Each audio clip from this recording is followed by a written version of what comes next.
I guess what we're going to talk about, part of what we're going to talk about is, as strange as this sounds, we are now in an era where authors sort of need to be thinking about what happens after their deed. After their deed. Preposterous shippopotamus. What's going on? Why do you always drink scotch when Scott is on? Because Scott drinks scotch because you are on, my friend. That is why. Christine M., we get a little bit more. We do get some talking mailbox. Oh my. We get some talking mailbox today. I'm quite excited. Hopefully my voices are on point. I've had a very, very, very, very busy week. Tracy says, I better move to Facebook so I can. Let's go to chat. What's up? Boom. Hello, everybody. How are you? Welcome to Sigler in Place, which is also the Slay. Oh, look who's in the house, you guys. My phenomenal, fantastic wife. She's the best. She's in there chatting up all of your faces. Hey, Oren. What's going on, bro? All right. So we got 1 minute. We're going to jump right into the story. Sean Dyer, what's going on? So we're going to read. Obviously, I'm a little bit hyper tonight. I've had a lot of coffee. I've been still drinking coffee when I should have been drinking coffee, like as in 15 minutes ago, just slamming it back. But fortunately, I replaced coffee with scotch. So now everything's going to be smooth sailing, ladies and gentlemen. Let's get our, let's get our Slay lower third up. And all right, let's get into it, ladies and gentlemen. Of course, I've got a story so far coming up for you, so hopefully you remember what's going on in Slay. This is pretty good. It's a 3,000 word episode, so that could be in the ballpark of 25 to 30 minutes, but we will see how it goes. All right, so everybody can hear me all right? We appear to be sans some of the technical issues we've had earlier. Great. That's how we rock, man. Time to party. Let's go. Wow, man. Get that out of the way. Let's throw some fiction down your throat, and then let's see how things go from there. Let me double check this over here. All right, as you guys know, we re-intro this so that Ricky Berg can cut it up and get it ready for the Sunday podcast over at the brand new scottsigler.com, which still needs a little bit of work, but we're going to get there. We're going to get there. So let's get that off of the screen. Go back to here. And boom. And we are prepared. Let me get into characters. Let's rock. Hello, everyone. Welcome to Slay episode number 11. This one is called The Nurp Purp Man, and you will see why in a moment. Let's get you caught up on the story, and this time to entertain your face. Previously on Slay. Billy Lil B Middleton got a beating from the Rolling Outlaws, a neighborhood gang with aspirations far beyond their neighborhood. Butch, the gang's leader, demanded that Billy cough up 10% of all drug deals and that Butch gets to meet Billy's drug dealing connections. The problem is, Billy doesn't work the drug game anymore, and he hasn't communicated with those connections since the man in gray killed 7 men and broke up Billy's one and only deal. Billy will have to deal with Butch, but first, he's got to figure out how to manage his addiction to Nurple. Meanwhile, Lincoln's plan to go into business with Ariella Goldsmith is already problematic. Unhappy with the ramshackle condition of the old stone church where Lincoln, Magda, Dragon, and now Ariella live, Ariella called in a favor to have the plumbing fixed up. This infuriated both Lincoln and Magda, as it put their location and their safety at risk. Ariella told them to hide away in the nave and watch TV while she took care of business. And now, episode 11 of Slay.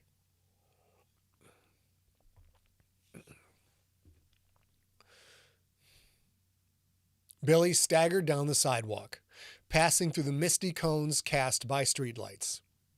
The rare quiet of early morning. Few cars, no hookers calling out, no Johns driving up to them, only the distant hum of hidden machinery that seemed to make every city thrum. The air still smelled of garbage and piss, though. No matter what time of the day, this neighborhood smelled like garbage and piss. He wasn't sure how long he'd been out. He needed answers, and beat down or no beat down, he needed them now. His head throbbed. Not from the DTs this time, but from the beating that Butch, Money Monday, and Big Hack had put on him. Billy had awoken, shivering from the cold, next to the dumpster behind the 7-Eleven. His right eye was swollen shut. Blood trickled from his nose. The blood he tasted, though, that was from the split lower lip. A loose tooth. His ribs felt like he'd been used as a punching bag, which he had been. The magical glowing signs remained, but now they were so faint he could barely make them out. The Burger King still had the graffiti, "The King takes it raw in his flame broiler," but BK Fries suck several bags of dicks seemed to be gone. On the McDonald's wall, the graffiti message had changed to "Hamburglar gurgles grimace goo." Oh my. Well, well, well. If it isn't Mr. I'm not doing this stuff ever again. Billy realized he had stumbled right up to the mailbox with a big lipstick lips. But he could barely see the lips now. They were ghostly images, transparent, a faint hint of the lush, wet red and blazing white teeth that had spoken to him after the massacre at the warehouse. After that psychopath had murdered Joe. "Told you you'd be back," the mailbox said. Could a talking mailbox sound like a know-it-all? This one did. Billy looked across the street, to the alley, to the place he had come to get his answers. "Is the Nurp still in there?" "Probably," the mailbox said. "Say, did you bring anything to mail? Some cookies, perhaps? Maybe a letter with a spritz of perfume. I'm partial to Chanel No. 5. Billy stumbled away. He heard the mailbox yell, "Write to me," but the voice was faint, like it came from another universe. The alley entrance was a dark split between buildings, the half-open mouth of a lazy, waiting predator. Billy entered, the darkness swallowing his sight for a moment. When his vision adjusted, he saw a blanket-wrapped homeless man at the end of the alley, sitting cross-legged behind a candelabra, its 4 half-melted white candles unlit. The man's beard looked dirty and tangled, gray-streaked, wiry black, dotted with cracker crumbs. Bent, wire-frame glasses accentuated deep wrinkles that lined half-lidded eyes. He had a half-smile to go with them. Billy approached.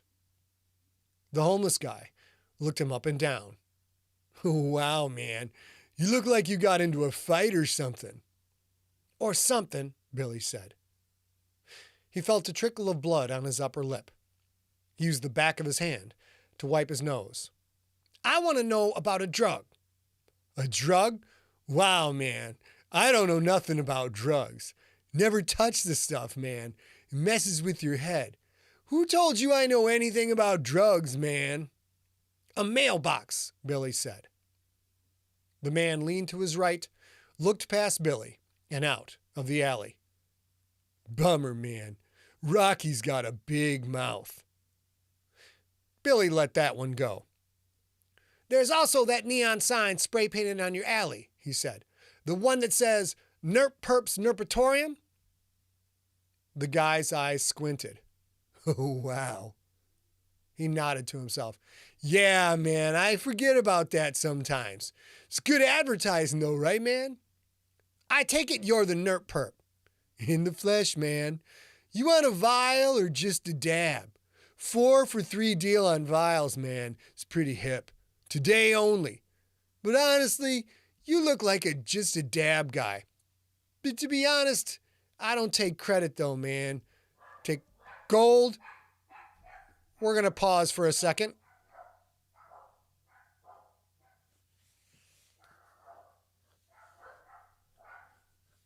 Hold on, guys. Shut your mouths!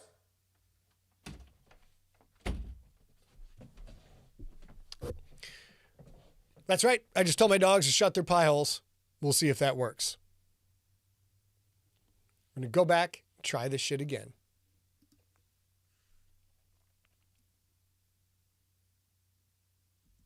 In the flesh, man. You want a vial or just a dab? 4 for $3 deal on vials, man. It's pretty hip. Today only. But you look like just a dab guy, to be honest. I don't take credit though, man. Gold, meshwork, or treasure only, you dig? Meshwork? What the hell was meshwork? No, Billy said. I don't want it. Looks like you want it, man. Looks like you want it real bad.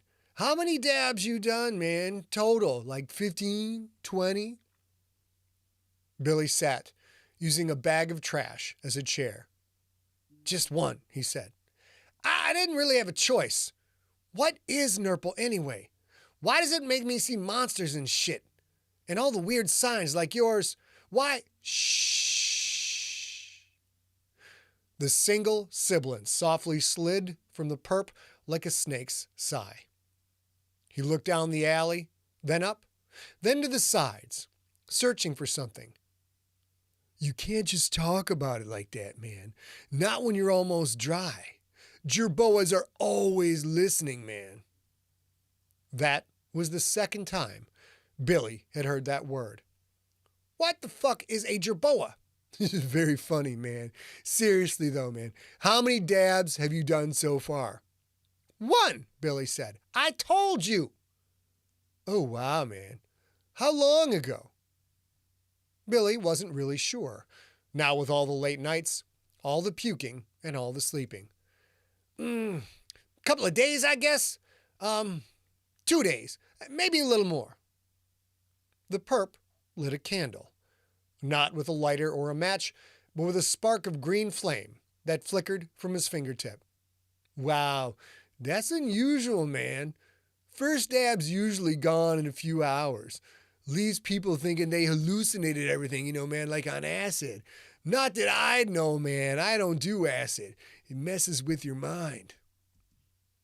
Billy had never done acid either, but he had a hunch the stuff didn't compare to the Nurple experience.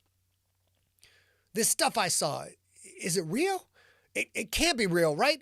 I mean, monsters and magic, they aren't real. Are they? The Nurp perp lit a second candle. Hey, man, you know what you need? You need a dab, man. Billy shook his head and immediately regretted it. Pain throbbed in his skull, in his mouth. Look, perp, Billy said. I'm not taking that stuff again. I don't have money right now, but I did a deal. I'll pay you for the info. I'm good for it. A bushy eyebrow raised high. You got gold, man? Dante Oganov hadn't paid in gold. Dante had paid in good old-fashioned cash. Billy had a fat stack at home in an envelope taped up under his bed. That was college money, his chance to make something of himself. Hadn't he sacrificed enough to get it? And yet, he needed to understand this madness. He needed to know about this strange world seemingly hiding in plain sight. Look, I'll give you $5,000. That was half of his ill-gotten gains. But you got to explain all this, okay? Explain all of it. He was asking a homeless drug dealer who lived in the back of a trash-filled alley to show him the way. Billy wished he had never answered the phone when Joe had called from Miami. 5,000, man? Behind bent wire rims, the perp's eyes squinted. Hey, man, are you talking like cash? Like dollars? Like paper money, man? Billy nodded, annoyed. Yes, cold, hard cash. 5 G's. Man, I told you. I only deal in gold, meshwork, and treasure, man. The creeping grip of frustration, bordering on panic. Fuck it, Billy said. I'll give you $10,000, okay? $10,000. That's all I got. Someone yanked him up violently from behind by his ripped shirt. The collar dug into his throat. Billy tried to put his feet on the ground, but he was too high in the air. A shake, a spin, and he found himself eye to eye with Big Hack. "You got 10 large, Lil B? You owe 1,000 to Butch. And introduce me to your smelly-ass friend here. He's Butch's friend now."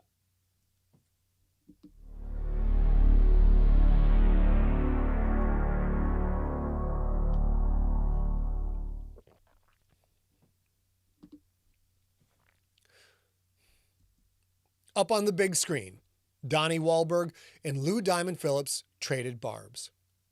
The Big Hit was one of Magda's favorite Hitman movies.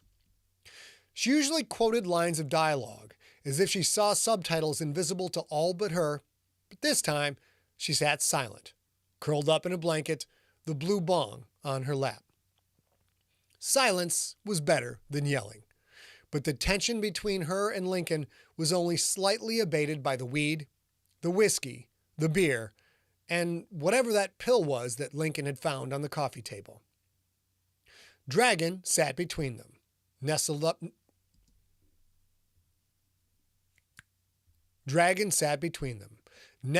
a blanket and sleeping soundly.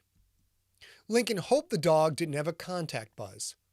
That was bad for dogs, wasn't it? Oh well, shit happened. He heard the nave door open, followed by the too loud click-clack of Ariella's expensive heels, then the slam of the same door being shut with far more force than necessary. Dragon came awake all at once, turned and leapt over the back of the couch. Lincoln caught the flying dog with one hand, gently sat the squirming, wiggling, wagging bit of black on the blanket, and held her there. "Ted's working on the water heater," Ariella said. "He should have it functioning by tomorrow. Alfonso is on his way. He's going to drain the basement flooding and seal up the foundation so it doesn't happen again." "Another visitor," Magda muttered. "This bitch is going to get us killed." Lincoln looked at the bottom right of the big screen where the computer displayed the time. 3:45 a.m. He turned, slowly. Not to be dramatic, but rather because he was so high, slowly was all the speed he could manage. Ariella stood a few feet from the couch, anger in her eyes, a big book under one arm. "Hold on," Lincoln said. "You have another person coming here after you pissed me off by calling the first person? And this second person, Alfonso," Ariella snapped. "His name is Alfonso. And the first person I called also has a name. His name is Ted." "I'll call him I don't give a fuck 1 and I don't give a fuck 2, Lincoln said. "I don't give a fuck 2 is coming out here at 3:45 in the morning?" Ariella nodded curtly, which made her big turquoise necklace rattle. "That's correct. Alonzo is a contractor. He'll turn that swampy castle moat of a basement into usable space." Lincoln knew he shouldn't have gotten high. What he should have done was tell this bossy lawyer to not bring anyone else here, but after the objections to Ted, that didn't seem like something he needed to actually say out loud. "The basement is a lost cause," Lincoln said. "There's 2 inches of water down there. It's all moldy and shit. And what's all this going to cost me?" "Nothing," Ariella said. "Nothing for labor, anyway. Alonzo owes Esme Wilkerson Standish a favor. For materials, for him and Ted both, I will need around $5,000 to get started. I expect that to blossom to $10,000 quite quickly. I mean, you know how contractors are. I don't suppose either of you have that kind of money on hand?" Magda laughed. "Yeah, I keep a spare stack of Benjamin shoved up my pussy." She put a lighter to the bong's bowl. "This bitch, Link, I swear." $20,000? Ariella made it sound like that was chump change. "I got a few gold pieces," Lincoln said, "from my last bounty. It's enough to get him started at least." Ariella shook her head. "Ted and Alfonso aren't enlightened, Lincoln. You hand them patchwork gold, and I give it 15 minutes until Jerboas show up. They need regular money, the terrestrial kind. How much do you have in here? I mean, in the building. Lincoln thought of the mason jar in the kitchen, where he and Magda kept regular money. That was where he'd stashed the bills he'd taken from Dante. Yeah, about $1,000, Lincoln said. More like 100, Magda said. Lincoln turned on her. Where the hell did you spend $900? Magda took a big, burbling bong hit. She held it. When she answered, she sounded like Kermit the Frog, smoke leaking from her mouth. I paid 1/4 of the back electrical bill, she said. Enough to keep the lights on. And we've been eating a lot of pizza. Well, Lincoln couldn't complain about that. You have $100 here, Ariella said. Why am I not surprised? She held up the book. That's why we need to get to work, by which I mean you need to get to work, Lincoln. She had her own copy of Baffelmall's big binder of bounties. He should have guessed. I'm not going after the cabooter and camping, he said. We'll see about that, Ariella said. Let's take a look at the new bounties. We need to get some treasure in here as a contractually binding down payment on Callista's contract, but we also need operating capital. And some fucking eggs, Magda said, in a held-breath voice before letting out a stream of smoke. Lincoln stood, thwarting another escape attempt by the living wriggle known as Dragon, and faced the scowling lawyer. Ariella, this can wait until morning, he said. I'm drunk. I'm high. I might be tripping, I'm not sure, and I'm really tired. Ariella stepped closer. Sober up, quick. She set the binder on the back of the couch. Let's find someone willing to pay terrestrial money, then move on to the treasure after that. She flipped open the cover of the binder, made from tanned human skin. New bounties in the front, obviously. First is, let's see, there's an imp loose in Somerset Mall's ductwork. No, that pays cash. We need gold. She flipped the page, which made a tiny squeal when it scraped against the bone binder rings. There's a basilisk on the island that needs extermination. Ah, no, that pays with a charm bracelet. We'll come back to that. Lincoln felt Dragon's tiny tongue on his cheek. He nuzzled the dog's long, soft fur as he eyed the book. Hold on. He put a hand on the page to stop Ariella from flipping it. What's this one? Something about missing kids? I already tried that one, she said. It's bodyguard duty for Kellius Droman. Magda coughed out a cloud of smoke. Kellius fucking Droman? You mean the mage? Droman was one of, if not the, most powerful mages in the city. His meshwork was the best around. Aside from his magical abilities, which brought in who knew how much money, he owned a chain of pet supply stores, a trucking company, and 2 Tesla dealerships, among other things. He's loaded, Lincoln said. Like, really loaded. He has kids or something?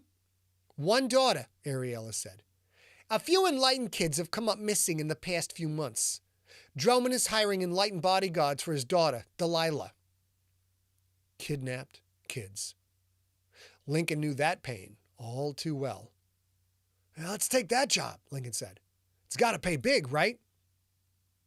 Maybe the kidnapper was Teddy Two Fingers, the same motherfucker who'd abducted little Sam. Maybe Lincoln would finally get the chance to snap that bastard's neck. I told you I already tried that, Ariella said. Apparently, your reputation is less dedicated protector and more let's kill everything in fucking sight. We need to build up a track record before Droman will even talk to us. She flipped the page. Ah, here's one that pays cash. 50 grand. And it's local. Take a look. On the page, an artist's rendition of a young man's face staring out. Wait a minute, Lincoln said. Well, I recognize that kid. He was part of a drug deal set up by a Dante Oganoff. Ariella looked closer. Oganov put up the contract. Dante obviously thought the kid had set him up, but Callista had provided that goblin's location. Lincoln had never seen the kid before the warehouse. This kid was part of Dante's deal, Lincoln said. I let him go. I also let Dante go as long as he got out of town. See, I don't kill every fucking thing in sight. Ariella raised an eyebrow. How many people were at this drug deal, Lincoln? 9. 9, she echoed. You let 2 go. And, what happened to the other 8? He paused for a second. Yeah, he said. I guess I see your point. Ariella examined the page. The target's name is listed only as Lil B with the apostrophe and everything. Is he wanted dead or alive? Dead, Ariella said. Head only, to be delivered to the clearinghouse in Cordis. That meant a trip to the island. Maybe Lincoln could get Dylan Cantrell to take the head to the clearinghouse, so he wouldn't have to go down into the patchwork. Does the contract say where the kid is? No known address, Ariella said. There's a list of a few places he's been seen, but they're pretty spread out. Now, I don't want you wasting a week finding this guy. Think you can track him down before anyone else does? We need that money. Lincoln remembered that the kid had not smelled of wickedness, not even a whiff of it. Still, this Lil B was in the drug game. And when you play with swords, you are bound to get sliced. And 50 grand was 50 grand. Yeah, Lincoln said. I think I can find him. He let out a sharp whistle. Seconds later, Shitbird flapped into the room and landed on Lincoln's shoulder. Dragon squirmed and squirmed to reach up and lick the crow, but Lincoln held the dog firm. Shitbird. Lincoln pointed to the page. You remember that face? The crow leaned toward the binder. Was that the warehouse? The warehouse! Pissed his pants! Pissed his pants! Lincoln pointed to the list of locations where Lil B had been seen. A bar named Puke Miller's, a Starbucks over on 4th, and a Russian restaurant not that far from the warehouse where the deal had gone down. Lincoln pointed to the locations. Shitbird, get to these places and start searching. You find this kid for me, and you get 2 bags of oyster crackers. The crow took off so fast that pin feathers flew. There you go. I'm not going to finish with the usual closeout because I fucking forgot to hit record, so I got to do the whole thing again after the fact. Baby girl, come on up. Ladies and gentlemen, I know math is not my strong suit. If anybody wants to make fun of me, 9 minus 2 is 8. That's just the way math goes, ladies and gentlemen. All right. As my awesome wife comes on up here to hang out with y'all. Oh, shit. The text is, chat's all fucked up, ladies and gentlemen. There we go. I don't know if you can read that. Sean, a bar called Puke Miller's, it would be extremely, extremely popular. What are you talking about? Now, I did tell you guys, I've been working on finding some theme music for her sitcom entrance she has to make every week. So we're going to see how this goes. I'm waiting for A to come on up. Kelly McCardle in the house. It's been a while, bro. You've been out doing your own business.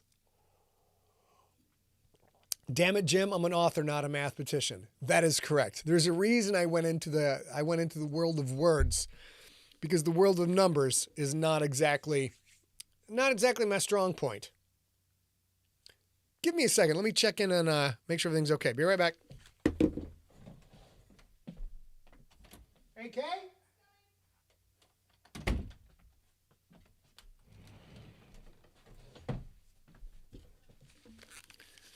She's probably doing online gambling again, would be my guess.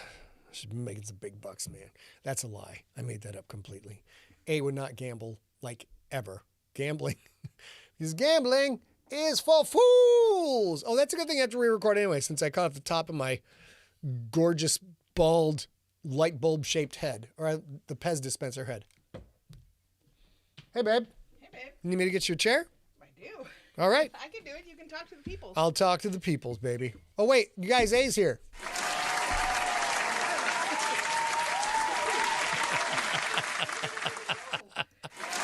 Oop, that was a double. Let me get her mic set up. So I think now that we've got an excellent cheer sound, I also think I wrote this theme song for our sitcom. So when it enters from now on, I'll play it for you when she comes on in. Tori's in the house. Well, we're moving on now. To the east side. To a deluxe apartment in the sky. I'm moving on now. Oh, sorry, I forgot. If I play music that you all people love, we get a copyright strike. It's madness. Hello, Bug. Hello, hey, baby. How are you? I'm good. Oh, I lost your little window. Let's get that up for you. Ba-doom, pa-ching, pa-chang. Those are my noises today. Ba-doom, pa-ching, pa-chang. Chris McWhite in the house. Up, Chris McWhite. How are you, Is there sir? anything like... Ba-doo. Okay, first of all, first rule of order, all you people. No Mandalorian spoilers in the chat. Not one. Now, I'll excommunicate you from the Church of Siglerism. I swear to God. What you need, baby? I need you to turn on my sound. I did. Okay. Your sound is on, girl. Let's get your headphones. Oh, your headphones are way low. You got your headphones on? No, you're not. Sound is up. Ladies and gentlemen, all right, we're going to get into the news here, but we'll take a minute and... Oh, I should have done that, pumpkin. Yeah. We might not have. We might have been... Hello? Yeah, I can't hear anything. That's for you. You can't hear anything? Anything You in need my to pull the mic out, sweetie. Okay, I still can't hear anything in my headphones. All right, you're cranked, though. Huh. Okay, let's troubleshoot. You guys hang tight wait for a 1 minute. second. My whole Your whole what? internet shut down. I can hear you fine. You can't hear anything in the I headphones, can't babe? hear anything in my Oh, headphones. you know why? still. Because they're not hooked up. Oh, well, that might be it. You talk to the people now. That's your business. My computer seems to have shut down and restarted, so there's that. And there we go. I can hear me. You guys, I was literally 2 seconds from the marriage faux pas of saying, why don't you give me the headphones and let me listen to them? I don't think that's a marriage faux pas so much as a life faux pas. I am 2 feet from you and cannot hear you in my headphones. You're not using them right. Yeah. I try and check my initial reaction is usually the wrong reaction, so I try and table that initial reaction. Think about it for a second. How did you like your entrance applause, babe? I didn't hear them because my Oh. my headphones were All right, ladies and gentlemen, one more time. Hey guys, Ace here. What the hell? Oh, wow. I did love the Archie Bunker show. Progressive for its time. All right, ladies and gents, we are now live. Here we go. Yeah. Did you know I forgot to hit record again? I heard. I'm gonna Yes, have to I have you come in did. here I and like heard. babysit me. For I this know. shit. We today was an efficient day at Empty Set, but Ooh, got a lot done. Got a lot done, you But guys. we were not terribly cohesive about this moment in time. Apparently, Scott Pond is a tech support expert. He asked if we turn it off, turn it back on again. We're pretty close. I actually plugged in the headphones, and that helped a lot. I gotta shut this thing right here. Okay, so, as I said, that coffee caused some problems because I forgot to tell you guys. We're going to talk about the James Bond stuff after the story. So we're going to get into that right now. But first of all, coming up in a couple of days, we have the world famous Steve the Iceberg, Ricky Berg's Junkie Party. It's going to be March 4th, 4 to 11 p.m. Pacific the time, 4th? Yeah, which yep, is yep. 7 to 1 a.m. Eastern time. And everybody, even people over in Europe, can get in on it. I'm not sure what the time change is. And Scott and I have family visiting. My brother Jude is in the chat room tonight. He's also in San Diego at this moment at my folks' house, a little bit up north. And Super pumped. His wife is flying in on Friday. So we are almost assuredly not going to the junkie party. I think that my brother and I, because we party hard, we may drop in for a little bit. But Scott, of course, as you know, does music, and my sister-in-law lives in real life. She doesn't go in too much for the online stuff. So you probably won't see either my sister-in-law Lauren or her brother-in-law Scott, but you might see me and Jude. Bookkeeping. If you've not sent the SIG text to 855-955-5095, there's a problem with you, and you're not going to get the cheering laugh track when you walk into the room.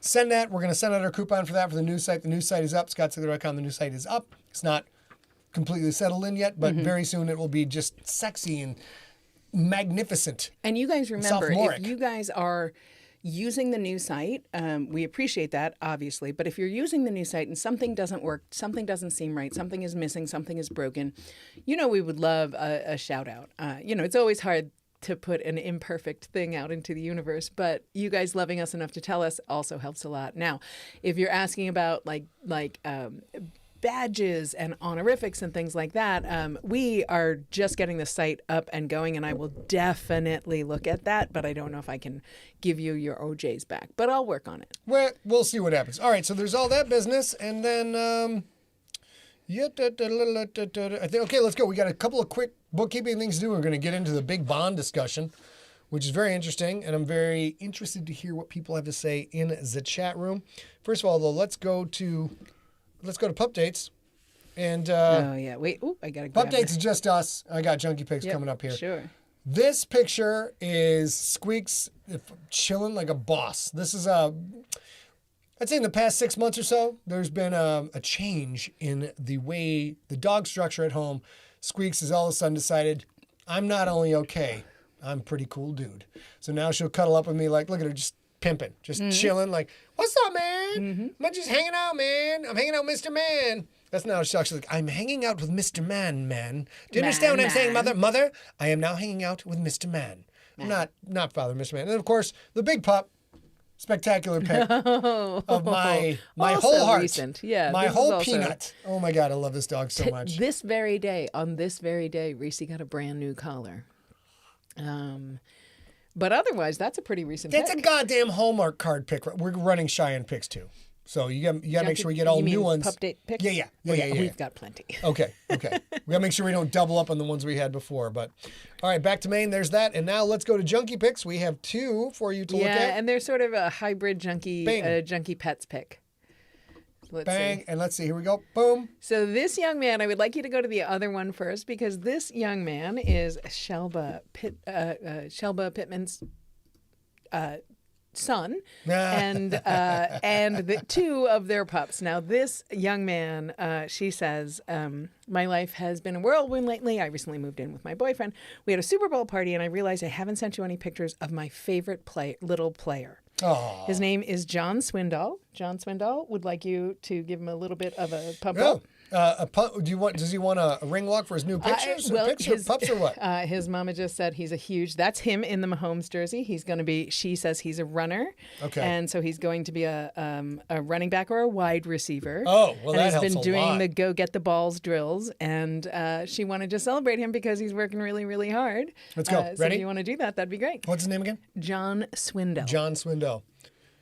And now, coming out of the South Tunnel, it's number 15. It's John Superman Swindoll.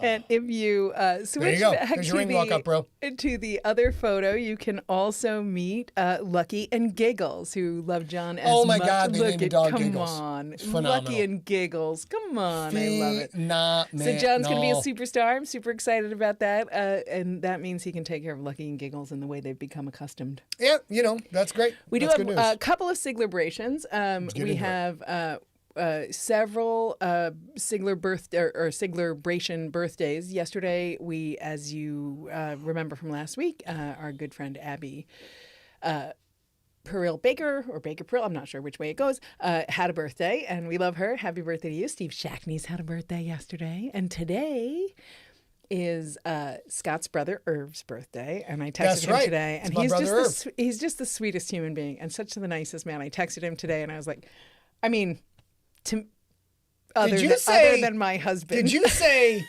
the sweetest human being? He is. I texted My him. brother I hope Irv? Yeah, I know you had to hold hands on the front porch with him, but I texted him. I hope you had a great day. He has He has bulldozed you, lady. He has conned you. It was only 4 words. It was thank you, love you. He has It's conned so you. He is a ne'er-do-well. But He's got scars from his drug dealings. I'm telling you, But- he's no good, this guy. He's no good. you will have, okay, good. Dame Abby Peril Baker. The 4th. Nicely done. Abby's official name is Dame Abby Pearl Baker, the 4th. The 4th. Fabulous. That said, we do have one junkie. Cheers who to has, birthdays. Cheers to birthdays. We got one more birthday, and we're going to have to sing to Mr. Matt Rick. All right, we got a lot to cover. Let's get his birthday done. He is in the chat room tonight, and it is his birthday, so...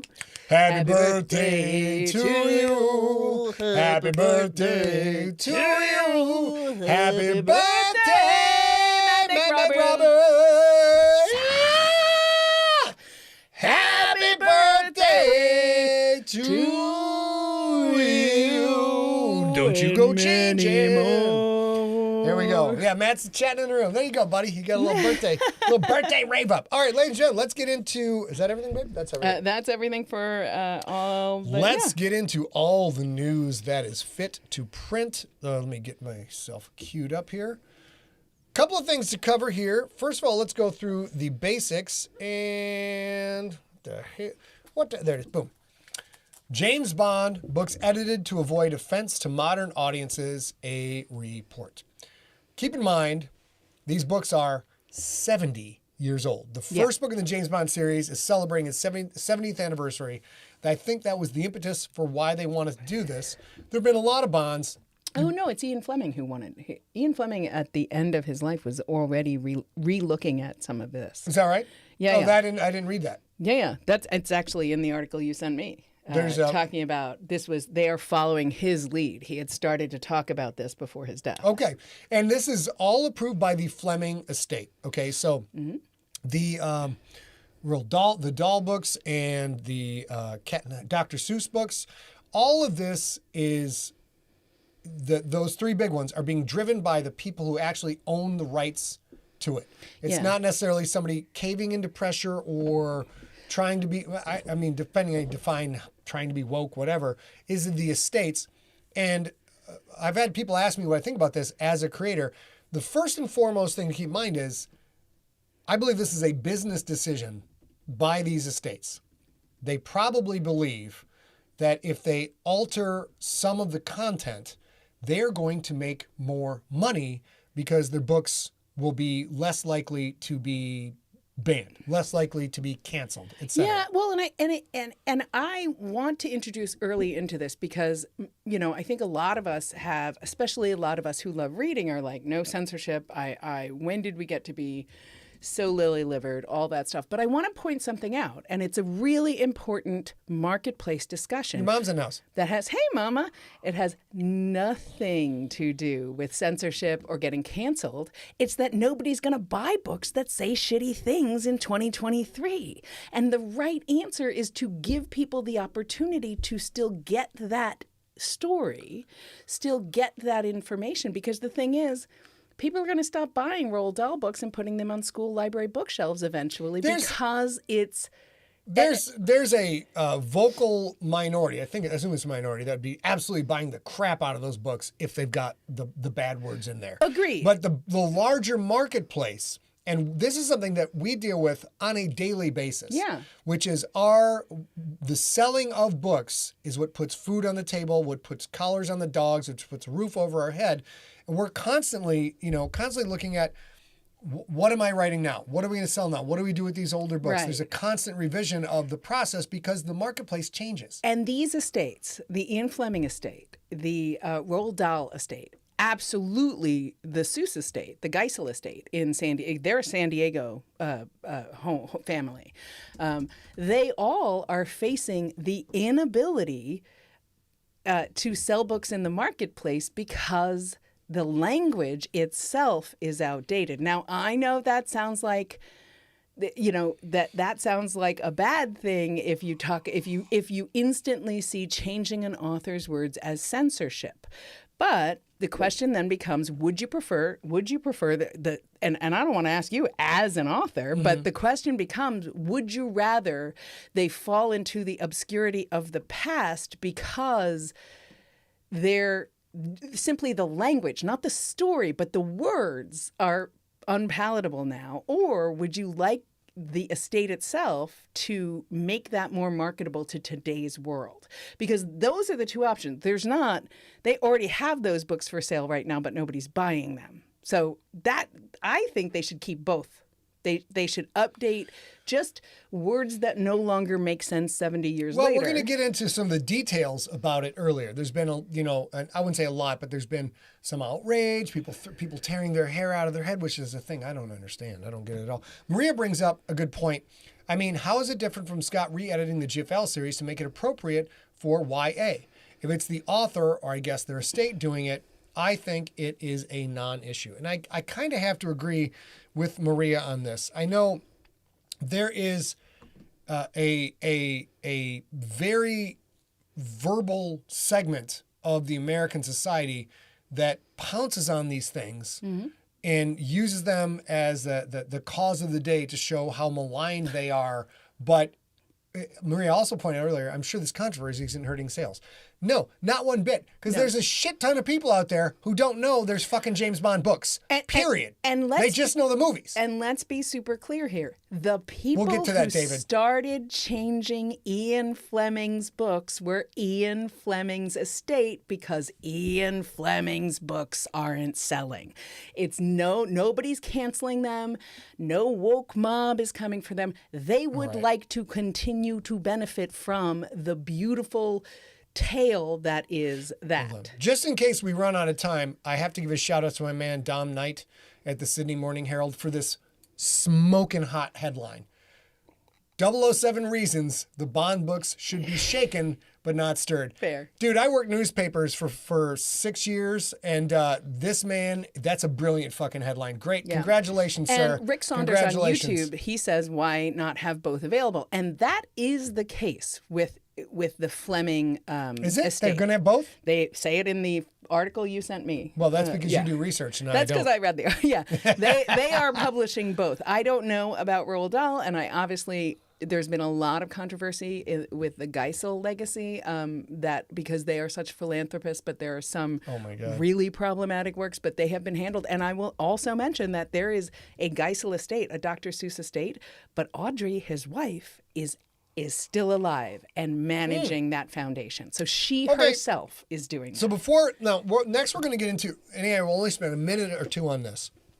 Before I get into, this is not as bad as people are making it out to be, and there's a reason they announced this, to get the controversy, to sell books, and also to modify the product line to be more in compliance with what the marketplace wants. But, shit, I forgot what I was saying. Give me a second. Damn it. Oh, let's talk real quick. I croak tomorrow, right? And you are, 20 years down the road, heartbroken and bereft because no one could ever come close to satisfying your emotional home needs because I'm fucking me. But let's say you're like, you know what? Mama's got to fucking pay some bills or whatever. Mm-hmm. Do you change some of the content if suddenly something comes up and it's culture changes? Yeah. Right. So there's, let's say, Black Americans. Let's take that right now. I talk about a African American in my story, and then 20 years from now, not all of a sudden, but that gradually becomes a term that is offensive to people of that skin tone who buy my books and read them. What do you do as the estate manager if I'm gone? So here's my take. I understand and completely understand the idea that an artist created something that they wanted to share with the world. And I forget who I think it was Sean who mentioned, if it is a situationally based in the 1950s and is about race relations in America, say, that language needs to probably stay so that the story is effective as is. But if the story is about, I don't know, Ents, maybe somebody could understand what that vision was. I'll say this for my part. I know with certainty that J.R.R. Tolkien died. R.R. Tolkien died before he finished his works. And I know someone else, I think maybe his son, finished the Silmarillion. Brandon Sanderson too, finishing up the. I never read that series. So if that was okay and there wasn't woke outrage or whatever outrage about it, if it was okay for somebody who knew and understood the author's works, take Terry Pratchett, for example, and wants to bring that to fruition in the world, if that's okay, I believe an argument exists to see how we can make these stories sustainable in the real world. That's not a bad point. That's not a bad point. No one has a problem with the Wheel of Time. No one has a problem with Brandon Sanderson finishing off the Wheel of Time series, which he worked very closely with the estate on, and was and got notes from the original author. But the finish of that series is not written by the original creator. And I am not saying these are equivalent things. I am saying if that was acceptable, right? This is a reasonable discussion. It's reasonable. Okay, so give me a short answer. We have to do this because A is verbally gifted. I'm verbally gifted is the phrase I like to use. Very long-winded. Short answer. I croak probably saving a bus full of nuns from going off of a cliff. How about kids? Bus full Puppies. of, you know what? A bus full of children nuns from going holding off puppies. of a cliff because they were all holding puppies, because that's who I am, ladies and gentlemen. That's who I am. Let's say that happens and I die heroically, and 20 years from now, you're like, oh, snap. Scott's talking about fill the hole in this book, and all of a sudden, that's the worst phrase in the world. Fill the hole. Do you change it? And the short answer. Yeah. The very short answer is yes. I have a secondarily, maybe 2-sentence short answer. Okay. You did it to yourself with the Rookie. So That's I what know. Maria, we're talking about. That's what Maria said. Yeah. So I know that this idea makes sense to you. And I also know what you want more than anything else is to entertain people for years to come. Well, that's a good point. What you don't want as a creator is what I call speed bumps.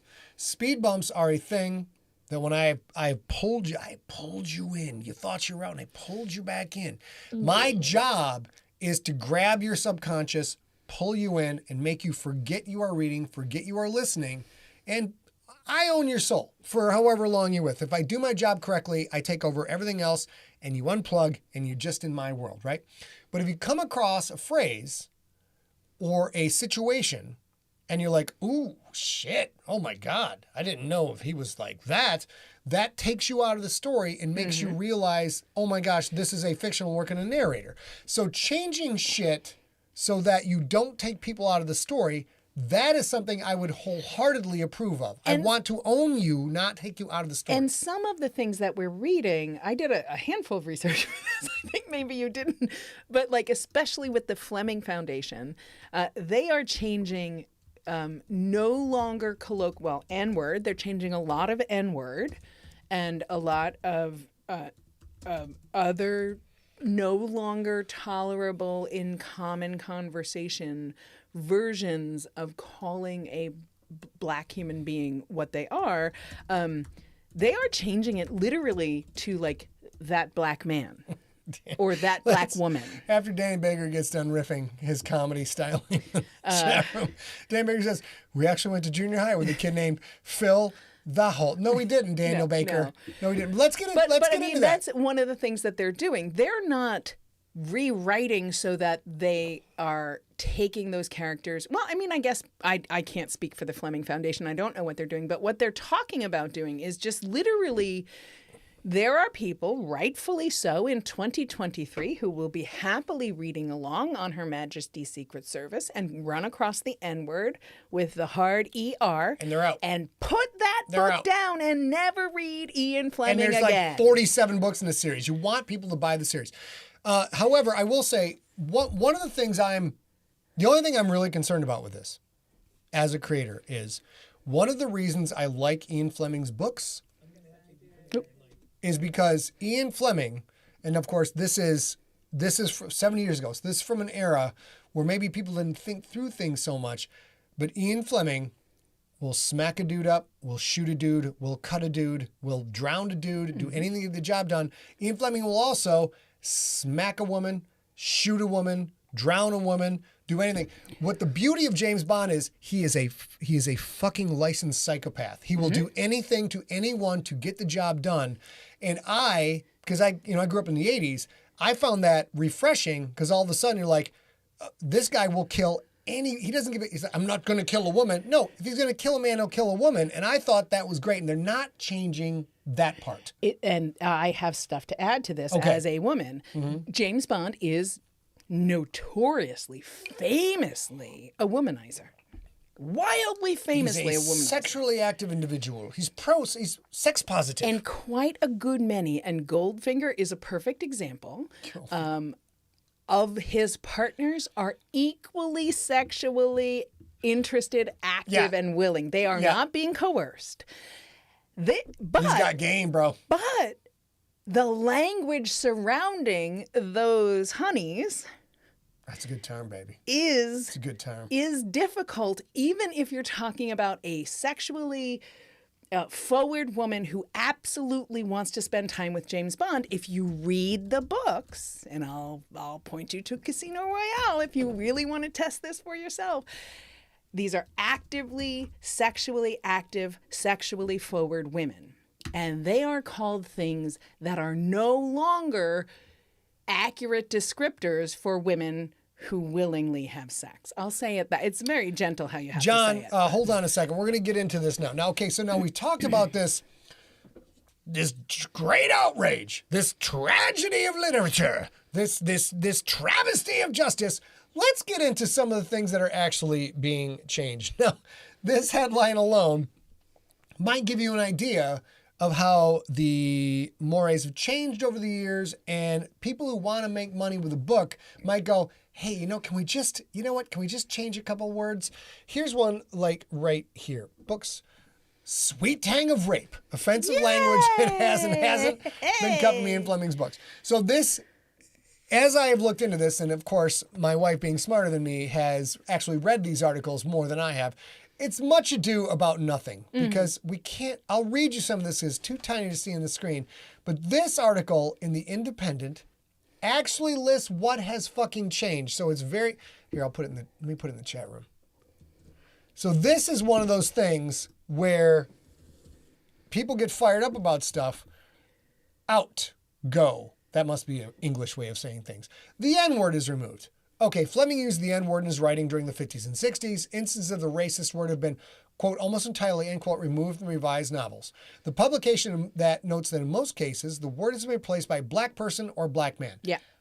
I think if this is like I said, if the phrase African American at some point becomes offensive because there has been a progression of terminology for black Americans, this was okay, now it's not. This is okay, now it's not. This is a process and this happens. If African American becomes offensive and it's going to take people out of the story, yes, I want my estate to change that because I want people to enjoy the fucking story I wrote. So on YouTube, so not all of you can see this, but our long-term junkie, John Bibbin, says, one of my favorite authors is John Steinbeck, and I'm a black American, and I would never want any of his texts changed. But I understand this point. And here's the difference. John Steinbeck, in many of the stories that he writes about, and I will cite East of Eden specifically, talks about black Americans, black people, black humans in the same struggle that he talks about everybody else. John Steinbeck does not write about the class struggle. He writes about the struggle within the same class and the differences within. And I'm not a John Steinbeck expert. Please don't take me to task if you feel very differently about this. I'm saying my off-the-cuff opinion. But I think part of the reason that we want to hear that in context is you can see the difference in struggle in Dust Bowl America between white Americans and black Americans, or white Americans and black Americans and yellow Americans. You can see that struggle in his books. He is not using words to describe people colored differently than he is in a derogatory way. He's using that as a descriptor to show how incredibly shitty the entire story is. All right. Now, here's a side note related, but Ian Fleming's stories are about spies and bad guys. And there's no Justified with Timothy Olyphant without James Bond. This is a man who's got the tagline of the entire series is licensed to kill. Yeah. This is an action adventure story, and if you're going to change things in this story, right? that don't affect the plot, don't affect the characters. It's just a terminology switch. Kim asked this in the chat room. It's just a terminology switch. And leaving the existing terminology takes my readers out of the story. Yes, I want to change that. If it's Mark Twain, if it's something more Steinbeck, if it's something that has more resiliency, I don't want that changed because that is more of a time capsule of the era. Because Mark Twain stories, as we have progressed, they're not just here's a crazy, quirky story about a couple kids painting a fence. Exactly. They become something much bigger, and they are a time capsule. That I don't want to change, and I don't think Black Americans want that change either. Like, this is the way people were treated. John is making. Like, if this it is how a- people were fucking treated. You need to understand that that people who are Americans were treated like this. Right. In recent memory, that's important. But a story about spies and shit, it's not the same thing. Right, and a completely fictional story versus an allegorical story to the time. These are relevant things to consider. But here's a thing I'll say. I live with an author who, you guys know, I've proven it to you 1,000 times and him 10,000 times. I love him more than life itself. I take him to task again about himself and his own opinions, probably just as much as I take him to task about everything else. Because I am perfect, thank you. see, I have no choice. But here's the thing. I think if somehow he died tomorrow, please don't die tomorrow. I won't. And I died 200 years from today, the thing that would destroy me the most about Scott's legacy is if Scott faded into obscurity. And if he faded into obscurity nice. because he said it. shuck 1,000 times, guess the shuck what? I would consider changing shuck without changing the metal and the meter of the story so that people would get the lessons that you and I both love in the GFL. I would do it in a heartbeat. And that's what I think again, let's be clear. No one's coming after James Bond. Nobody's coming after Roald Dahl. Handful of people came after Seuss, but that was totally deserved, and it was 20 years ago. Yeah, the Seuss thing, we're not going to get into that. That's, I'm a little bit on the fence on that. I sort of think, short answer, I think that shit's important to leave it so people can see, like, this was a children's author, and this is how he wrote about American, or not Americans, he wrote about people in general. That shit needs to stay.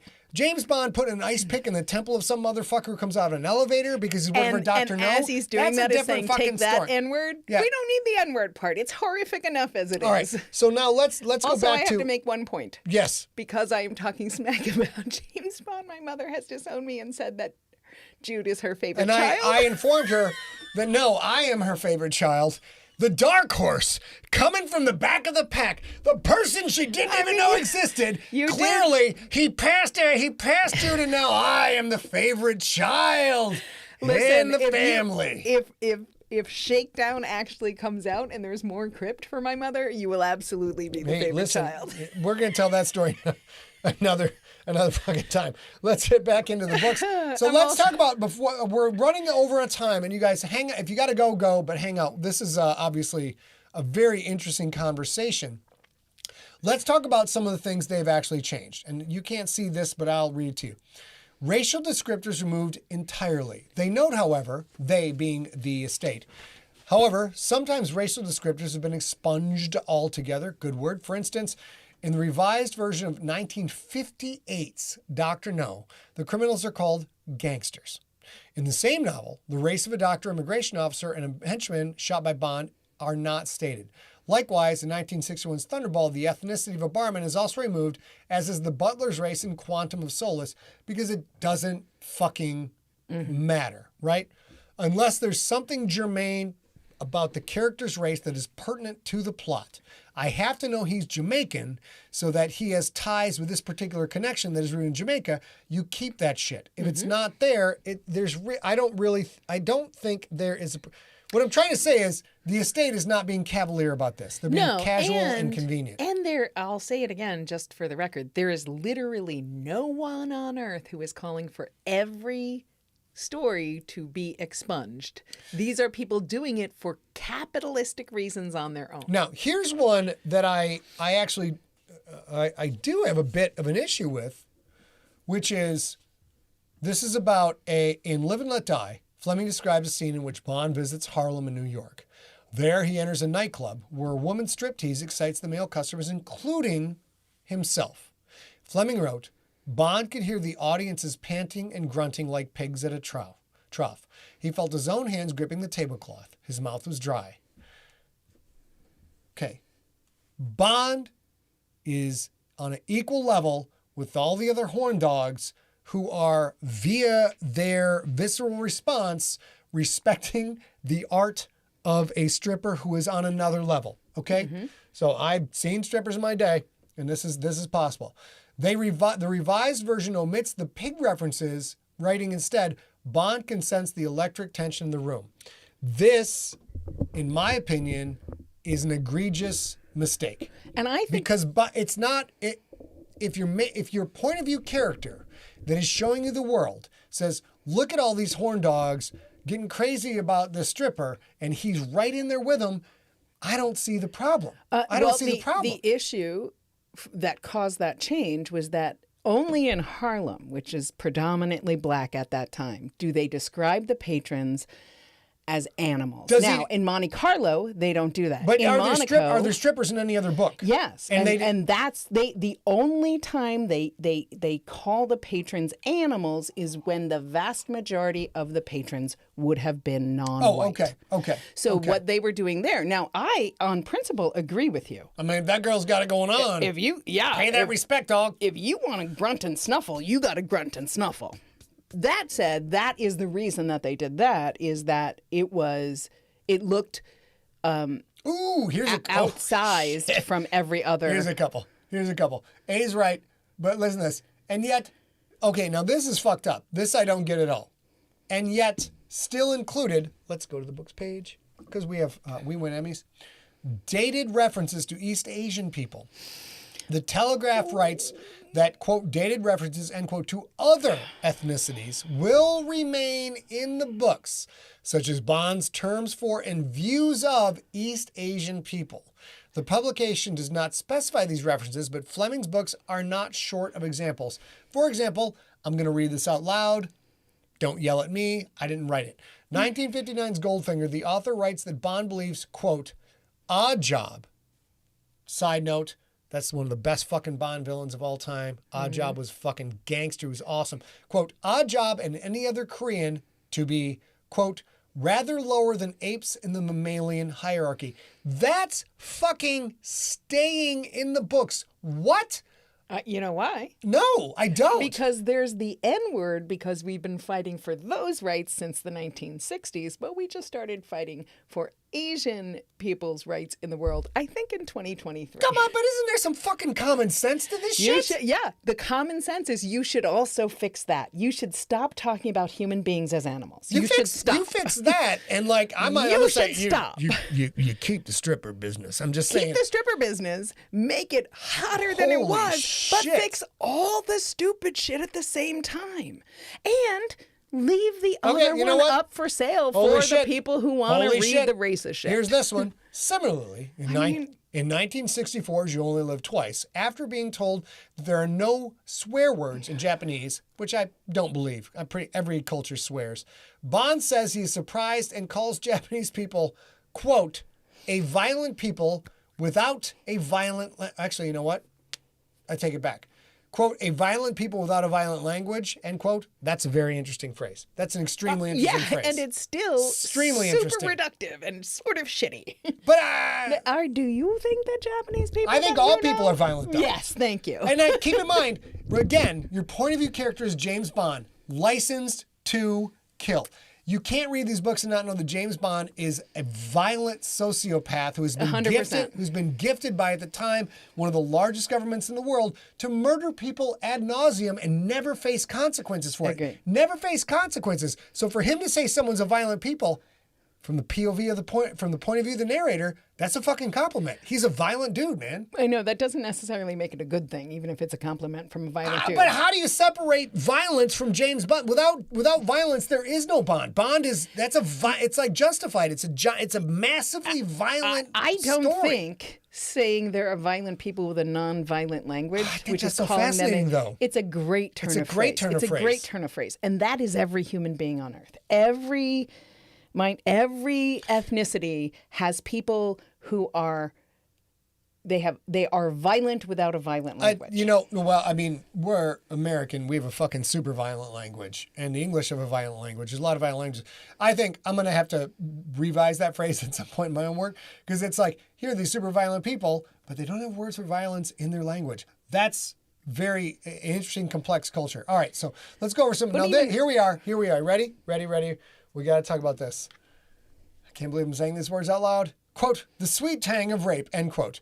Given the publisher's cited reasons for editing the books, it may surprise readers to learn that according to Telegraph, the books will still reference the, quote, sweet tang of rape. While it is not specified which references will remain, the phrase arises more than once in Fleming's work. Because Papa loved rape. The Spy Who Loved Me, the shortest of the series, is narrated in first person by Vivian Michael, a young Canadian woman, with Bond not appearing until 2/3 of the way through the book. Bond saved Vivian from two men who plan to rape her, after which Bond and Vivian have sex. Voiced by his female narrator, Fleming wrote, quote, all women love semi-rape. They love to be taken. Hey, guys. It was his first It was his sweet brutality against my bruised body that made his act of love so piercingly wonderful. Okay, all right. Hey, guys. Time out. Don't you all love rape? Time out. That's a bit of the, now, if you got to do some role play shit within the confines of your mutually consensual home, all right. I'm not putting that shit in a book. How many of you guys I'm not putting that shit in a fucking love the book. sweet tang of rape? Any of you guys. This is my awkward face. Male or female. You let me know. Mike Word says, I love the sweet tang of rape. No, he didn't say that. He wants in the Sean Connery. She loved the sweet tang of rape. She loved it when I put the collar around her and dragged her down into the dungeon. That's a terrible Let's be Sean super Connery. clear. It's terrible. That's also not getting removed. So all you guys who are screaming censorship, don't worry. The sweet tang of rape is still in there. You guys, this is, to this day, I'm sorry. The two Bonds closest to the Bond in the books, without question, Sean Connery would pimp slap anyone on the fucking planet. Personality-wise, I'll give you that. And then who's the new guy who's now on his way out? Daniel Craig. Fuck you all. Daniel Craig is a spectacular Bond. The second best Bond of all time. And I grew up thinking Roger Moore was Bond. I did. I grew up like, there's no Bond but Roger Moore. Not in my house. No. Fucking Daniel Craig's great, except admitted, when the writers got a hold of Daniel Craig, you know what we need? We need Daniel Craig to be heartbroken and tragically broken forever because the love of his life is gone. No, that is not also fucking... shirtless a lot. Well, dude, if you have that body... Dude, if I had his body, I wouldn't wear clothes at all. I would wear like a Speedo and maybe a Borat thing up on the top, and I would be freezing my ass off all day. Scott, why don't you put on a jacket? Why would I? Have you looked at my abs? I'm not putting on a jacket. There's nothing more manly than me. Jesus Christ, someone give me a space heater. I think another toe fell off from frostbite. Oh, fuck. Okay, so let's go back to, let's finish this up. Oh, Jesus. Here we go. Homosexuality as a, quote, stubborn disability, end quote. And we'll do this in my best Roger Moore. 1993's on Her Majesty's Secret Service. Nah, it's terrible. Fleming writes that homosexuality is an example of, quote, a stubborn disability, end quote, alongside... Homosexuality is stubborn disability alongside asthma and bedwetting. The scene in question arrives as Fleming's character deliberates the efficacy of hypnosis. Quote, now, there's plenty of medical evidence of the efficacy of hypnosis, he writes. There are well-authenticated cases of the successful treatment by these means of such stubborn disabilities, warts, certain types of asthma, bedwetting, stammering, and even alcoholism, drug taking, and homosexual. Stammering. That's not changing in the books. let's just go by the rule of thumb. The general ad hoc pop culture rule of thumb is that 1 out of 10 people are gay. I don't know if that includes bi-ness or whatever, but 10%, Everybody's on the spectrum, though.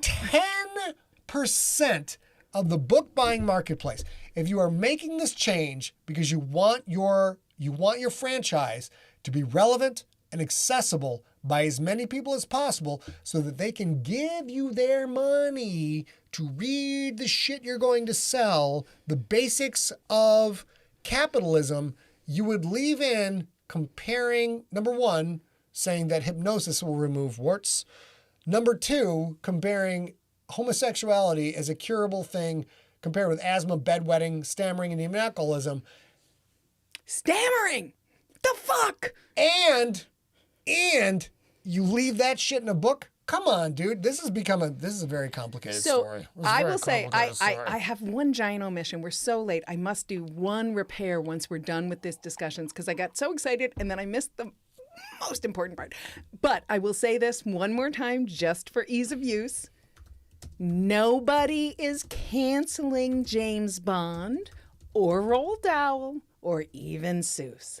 They are making those changes themselves because the market, which is who we are, we're capitalists. You guys, I got to tell you this. My mom doesn't and watch we're show anymore. choosing.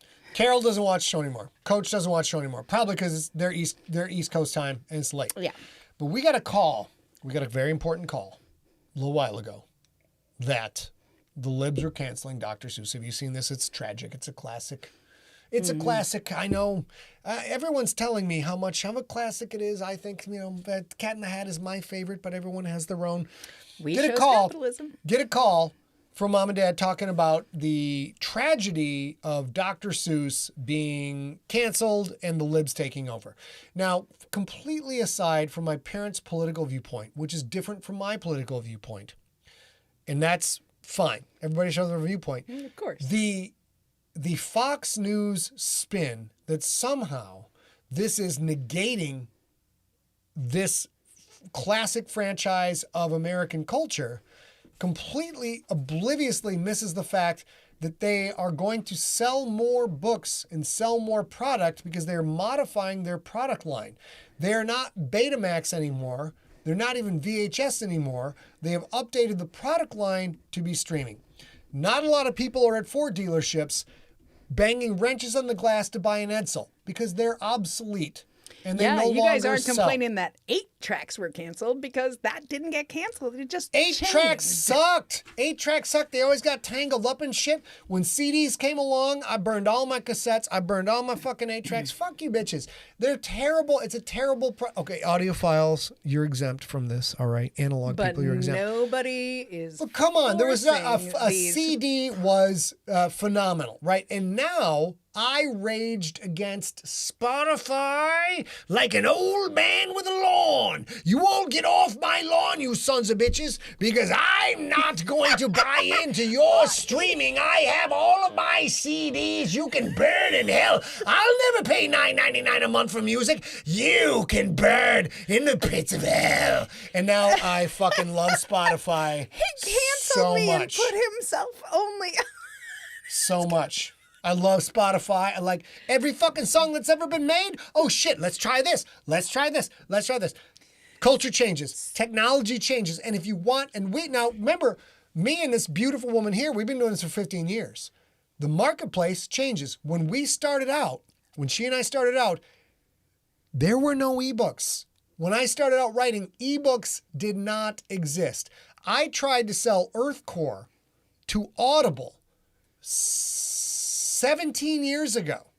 And I walked on that deal because they wanted, their royalty rate was ridiculous. It was a royalty rate comparable with print publishing, which has buildings full of peoples and editors and and marketers. And you got designers and artists and people going through line. And then you have to print books, you have to warehouse books, you have to ship books, you have to take returns. There's all of these reasons that traditional publishing gave me 12% if I sold real well. It starts out 8%, then goes to 10, goes to 12. And Audible thought they could do the same exact rate. So I have been doing this shit before Audible was something that anyone knew about, and I tried to get in the ground floor with them. And that didn't work out. That's not the point. The point is now the biggest sales in the world of books is audiobooks. And Audible is the king of the castle, and Amazon owns them. That all changed. The marketplace changes. And we are in the business of selling books to you so we can take your money so you can take our hard work. All of these changes are initiated by estates and or corporations. So far. Estates, corporations that want to keep their product relevant and sell you books and make you happy and take your money and make them happy. That is the reason for all of these things going on. I am spent. Okay, so I'll just add 2 more things, and then I have one separate from this thing to add, which I forgot to do earlier. Martin's just screwing us in the chat room. Screw us, Martin. I will say, just as a gentle reminder once more, nobody is canceling anybody. These people are working within the confines of capitalism to make their products more viable in the marketplace. Nobody's asked them to do this. They have done this on their own. And the reason they've done this on their own is, I'm going to guess, people have stopped buying their books. But I have a question to anybody who heard this. Oh, Roald Dahl's books are being changed. Ian Fleming's books are being changed. When was the last time you read an Ian Fleming book? When was the last time you read a Roald Dahl book? When was the last time you read a Seuss book? When was the last time you know for sure that is still something you will put your money where your mouth is about? And I'm going to guess it's a long time ago, because we, last year and the year before, we did Story Smack, and we watched a handful of movies that we watched and loved when we were children. Cheech and that Chong, we dog. Cheech and Chong's Up in Smoke is Angela. one. What's up, girl? Porky's is one. They are difficult to make work in the real world today. It's not that they're super offensive. Porky's does that not they're- hold up altogether. Yeah, Funny parts. It's not that they're super duper offensive and they should be Mike. damaged. It's that they just don't plug into the real world anymore. Mike Wars in the chat room says there's no such thing as bad publicity. Sir. That's not entirely. It's semi-true, but not If entirely what true you anymore. want is to be famous, there's nothing If wrong you with want bad publicity. to have, look, this is part of our business, right? I'm talking about this from a capitalistic point of view. If I want to have an army of 20-somethings raging against my product and leaving bad reviews, that fucking matters, man. That will kill your sales. People leaving bad reviews fucks with the algorithm. Hello, honey. The algorithm is the king right now. And what all of these estates are trying to avoid, and people will continuously be trying to avoid as time goes on, is a handful of people who are very motivated can have a huge impact on your product. We've got friends in the sci-fi community who are very verbal, very left, very out front on social media, shitting on Trump, for example. And some of them did it enough that people banded together and went out and just went on a rating rampage against them. And dude, this takes food off that person's table. It damages their brand, and they stop showing up in the algorithm. This stuff matters. So bad publicity is no longer a good thing. Bad publicity can destroy you in the algorithm. It depends on what you want. Kevin Mess in the house. If you What's want up, bro? to be famous or infamous, you just want to be internet famous, there is no such thing as bad publicity. If you want to get canceled forever, there's definitely a thing as bad publicity. And a lot of times people get that's an example, misunderstood. Nelson. Yeah, and people get misunderstood and I'm not going to name names because I don't want you to go and decide whether or not you think they're canceled. But there have been people in the last handful of years who have gone through publicly difficult things because of their opinions and come back and been just fine. Come back and still have multi-million-dollar broadcast careers. People can survive. People can survive various things, but we're more of a work-a-day. Blue collar company. And if somebody creates an organized campaign to go in and shit tank all of my ratings, that's going to cause us a lot of problems. It's going to hurt. It's going to hurt our sales. Just like if you have a restaurant you like and they do something and then somebody gets a group of people together to go tank them on Yelp, this shit matters. You got to remember these people are in the business of selling books. And when people take a shit all over your brand reputation, it impacts people and it impacts the product. And I can go on and on about this, but largely, yeah, it's, I think we've covered it pretty well. yeah, that we need to talk about right now. I would too, Tracy, is, but I can't stand them. Nobody is forcing these companies, these legacies, and these foundations to do this right now. And if you care, you're seeing it with Fleming and Roald Dahl now. But look at the Geisel, the Dr. Seuss legacy. His actual last name is Geisel, Gisel. And if you look at that, there have been some changes. There are books that the Geisel Foundation or the Seuss Foundation no longer puts out because they are no longer relevant to the time and they don't add to the goodness to the world anymore. Where maybe they did before, the message was clear, but the language no longer works. So that happens a lot. And that if you could look at Disney for this too. You could look at Steamboat Willie for this too. This goes on and on and on and on and on. If these privately owned estates want to be relevant, they need to be fucking relevant. And that's all. But that's the last thing I'm going to say about that unless you need anything else here. All I'm going to say is I'll say one more thing. If you really want to get a time capsule on this from a non-whitey perspective, I highly advise you guys stream a little movie called Cheech and Chong's Up in Smoke, which I adored to the gills. I watched all their movies. I think those are two of the most, as you guys heard in the chapter tonight. Tommy Chong is the influential, Nurp, yeah. And absolutely is. Both of those men have completely influenced my career. Also, their reinvention of themselves as they go. These are brilliant, brilliant Americans. That's a really important brilliant point, yeah. fucking Americans that need to be respected and treasured. Go back and watch Up in Smoke. Watch that shit, and you'll be like, holy fuck, how did they get to make this? It's crazy. And it's crazy. I said this, but I'll end here because he brought up a really good point.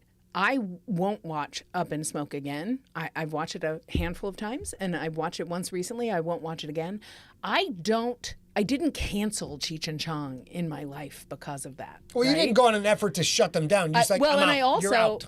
I'm totally out for Up in Smoke and their older stuff, but that doesn't mean that I won't watch them and listen to them now because everybody might have grown from there. Angela Clark in the Facebook chat room before we close out for the night says, I think it's cool to update if you want to do it as long as the original version is still available. And I think that is the case so far. I know that's the case with the Dahl estates and the Fleming estate. I also know for sure that there are several whole cloth books that Audrey Geisel has pulled out of rotation because they no longer fit in the world. Yeah, there's some bad stuff in there. But some stuff that's now culturally bad. And some of them it doesn't matter anymore. We're not struggling to feed ourselves the same way we were and things like that. There's a handful of changes. So I respect any private company doing whatever it takes for them to be in the marketplace. Let's do this last question from my brother-in-law.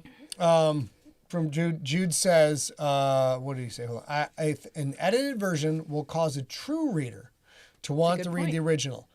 I don't think that's true with the James Bond thing because let's say there's a 14-year-old budding sociopath out there who reads Casino Royale, loves it, and she tears through all of the books, all of the new modified books. There is so little time for people now, and it's vast smorgasbord of entertainment options that for you to go, I read a book, I love it, I've read through the series, now I want to go read through the old version of the series. These things are, the old versions, they're going to go away. You're going to get them at thrift stores and secondhand shops, but when you buy stuff on Amazon, when you change an edition of something in this modern digital world, it's gone forever. People are not going to go back and find it. Yeah, but I actually think it's a thing like this. The Fleming estate has said they will publish the original versions too. They just want to be more market available. So what I think is I might be a reader which is not me because of my mom, if I'm a person who has never read a James Bond book, I may go read a new classic version of, say, On Her Majesty's Secret Service, which is a very emotionally provocative, useful James Bond book. There's a reason that's a franchise. That especially will take your whole heart out, rearrange it, and put it back in your chest. It's a beautiful book. And in the beginning, there's a half-page warning that says, this has been updated from whatever. Hey, Mike Deschamps, how are you? Has been updated from the original 40s version. and I know that's there in the beginning, I absolutely, if I loved that book, I'll probably get the second book. And then if that warning is Okay, still there, I I changed might my go, mind. wait, hang on, let me finish. Yep. I might go back and be like, all right, I need to see what they fucking changed. And then it'll be like, hey, N-word, hey, N-word, hey, fatty, hey, N-word, hey, and be like, you know what? I'm going to go back to the other books. Yeah. But I agree that I would probably be interested to see what the author had to say and then want to understand the author's point instead of the author's word choices in the 1940s. All right, I think we've covered this topic better than anyone else in the world has or will ever cover it, which I think you come to expect from all of this gorgeousness up on the screen right here. But yeah, okay, what do we got with this? So we're done with that. We'll be back next week. We're going to do more Slay. If you have things to send in, obviously the format of Sigler in Place has changed, but if you have things to celebrate, please send them to me. Photos would be welcome. Don Lachinsky and Shelba Pittman. I have photos to share next week. I just ran out of time for tonight since we're already a half an hour late, but I want to end with this. I got all excited about the birthdays yesterday and today, and I forgot to mention one of my favorite ones, which is what we'll call on social media, we'll call the Munchkin. The Munchkin Pond turned 17 yesterday. And if you don't know, this human is an extraordinary human being. She's part of the Siglerverse. She belongs. She got her mom's athleticism, as I understand it. Yeah, well, yeah. She's a quite athletic. She just made the softball team, and she, of course, has both of her folks' productivity. She is the child of Scott and Tori Pond, and I meant to end my birthday celebration by celebrating the Munchkin as well, and I completely forgot. So I want to say, you know that I love you, Munchkin, and I'm so proud of you. And I know that you're going to do great, big, beautiful things as you move forward. But I hope you have the best birthday weekend ever. Martin Evans, I am a small town pizza lawyer and I'm just a small town publisher. Also, Zip, make sure you know while you're there with Jude. Tell Jude I'm the favorite now. It's okay. All right. Let's get. I don't know what happened to you for get excommunicated, but sucks to be you. All right, ladies and gentlemen, we'll be back on March 8th for Slay Part 12. Slay Part 12. We've talked about jerboas. You finally so nice to see you, birthday twin. Finally get to see what a jerboa is. I think it's a little scary. I think it's a little bit. Now we're starting to get it. We've set the tone with Slay. We've set the lighthearted nature. Granted, there's been a lot of murders, but I have a lot of murders in my stories. Now things are going to get a little bit darker, and I hope you guys all tune in for that. But until then, I just discovered a vein in my forehead. Is that what you're working on right there? That's what I was doing. I got him.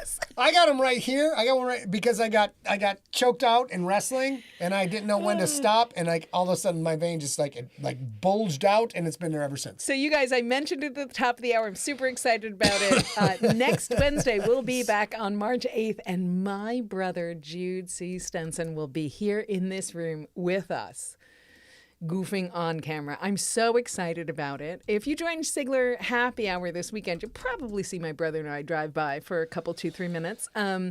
But please come back next week. We'll hear Slay episode 12, which is awesome in itself. Night, Kevin. You've seen us have a couple, I think just 2 guests, but Jude will be the 3rd guest here. I'm super excited about it. It's so special that he's in California finally.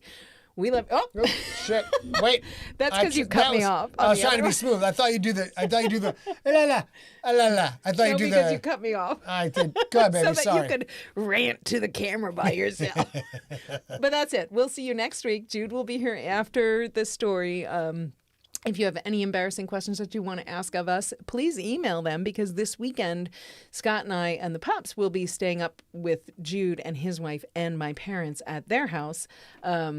So I can pre-stage some questions and get some answers if you want them. But anyway, we'll see you next week. So until then, why don't you stay smart? We absolutely need you to stay science. Stay science. And for the love of science, we want you to stay informed. And if people want to edit your books after you're dead and gone so that your grandchildren can make some ducats, I don't know if it's that bad. I don't know if it's that bad of a deal.